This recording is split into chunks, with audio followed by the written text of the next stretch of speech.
बदलापूर अत्याचारामधील आरोपी अक्षय शिंदेच्या घराबाहेर बंदोबस्त वाढवला। पोलिसांकडून अक्षय शिंदेच्या घरी तपास सुरू। काल काही जणांकडून अक्षय शिंदेच्या घराची तोडफोड। सीसीटीव्ही नष्ट केले तर शाळेवर कारवाई करायला हवी, विजय वडेट्टीवारांची मागणी। तर आज दुपारी वडेट्टीवारांनी बदलापूर पोलीस ठाण्याला भेट दिली। फडणवीसांना गृहमंत्रीपद सांभाळता येत नाही, त्यांनी गृह खातं अजितदादा किंवा शिंदेंकडे द्यावं, शरद पवार गटाच्या विद्या चव्हाणांचा खोचक सल्ला।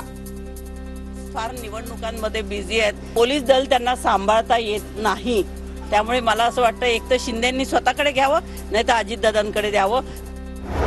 बदलापूर प्रकरणामध्ये एसआयटीच्या प्रमुख आरती सिंग आणि सुधाकर पठारे हे सुद्धा कोर्टात। प्रकरणाचा तपास जलद गतीने सुरू, महाधिवक्ता सराफ यांची माहिती। बदलापूर अत्याचार घटनेप्रकरणी पुढील सुनावणी 27 ऑगस्टला। पुढील सुनावणीला पोलिसांनी काय कारवाई केली याची माहिती द्यावी, हायकोर्टाची सूचना। शाळांमध्ये गुड टच बॅड टच उपक्रम अनिवार्य, सरकारी खासगी अशा सर्व शाळांमध्ये जागृती करणार महिला आणि बालकल्याण मंत्री आदित्य तटकरे यांची माहिती। बदलापूरच्या शाळेमध्ये पोलीस बंदोबस्त कायम, शाळेमधील तोडफोडीचं ठिकाण पोलिसांकडून सील। आंदोलनाच्या दरम्यान झाली होती तोडफोड। भिवंडी गुन्हे शाखेच्या पथकाकडून बदलापूरमधील आदर्श शाळेची तपासणी। शाळेमध्ये झालेल्या तोडफोडीसह शिक्षक कर्मचाऱ्यांची सुद्धा पोलिसांकडून चौकशी।